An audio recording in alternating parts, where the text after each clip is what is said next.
We are back now in Cleveland with more on the 3 women who were rescued from captivity from a home here.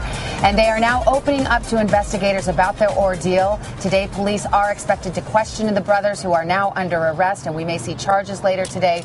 We're joined now by Cleveland Police Chief Michael McGrath. Chief McGrath, good morning. It's good to see you. Good morning. How are you? First, let's talk about the interviews that your investigators have been able to do with the victims in this case. Have they been able to have an extended conversation now? They have.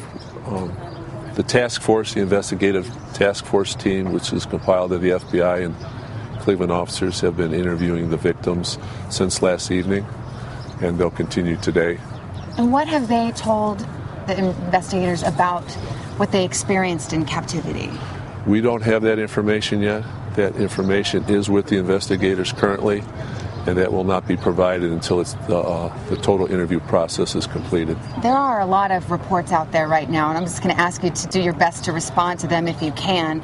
There have been reports that the women were physically bound, that there may have been chains inside that home. Can you confirm that? We have confirmed that. We have confirmation that they were bound and there was chains and ropes in the home. Is it your understanding that they were kept in that way for most of the time, periodically, infrequently?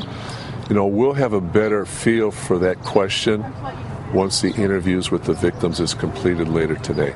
There is another report out there that not only, of course, is there a daughter that was born during this time, but that there had been multiple pregnancies during this period of captivity. Can you confirm that? I cannot, and that has not been confirmed yet.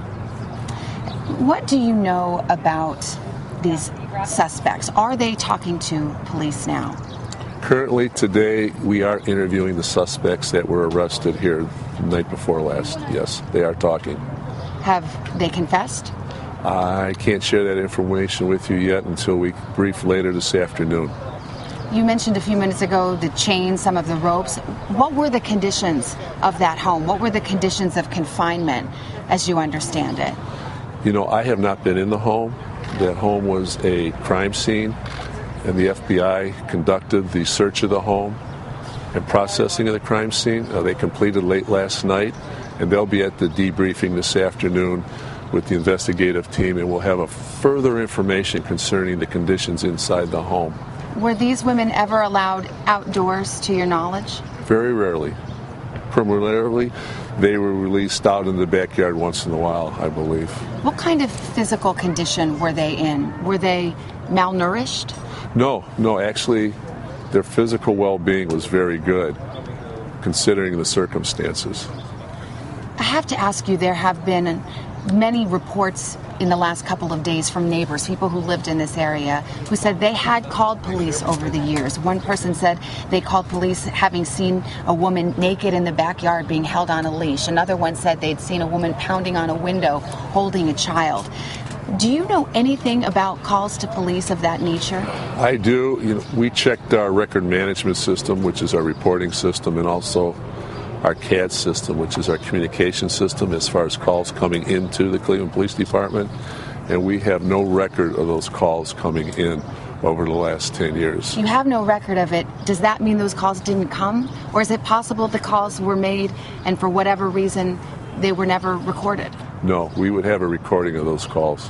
So do you think those neighbors are in error? Are lying? I'm not going to say that. I do know that we have no record of anybody calling. We had 2 calls relative to that residence over the years, and one was from the residence relative to a fight in the street, and the other one had to do with a 4-year-old that was left on the school bus that the one suspect was driving. Other than that, we have no other calls for service or complaints at that particular address. This is one of those times when there's a lot of scrutiny on your department for reasons I'm sure you can understand. Are you confident that your officers never missed an opportunity to rescue these women? Absolutely. There's no question about it.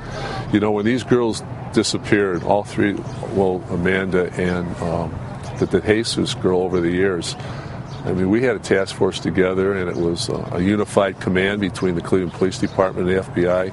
And there was a lot of agents and a lot of police officers and detectives that worked very hard and continued to work very hard over the years trying to solve this case. I mean, it was part of their life. Do you expect the charges to come today? I would expect the charging process to be completed today, yes. And before I let you go, do you expect all 3 men to be charged or perhaps only one? You know, I can't answer that question. That'll be determined by the city prosecutor when the facts are presented. Chief McGrath, it's good to have you here. Thank you for your time. Really appreciate it. Thank you very much.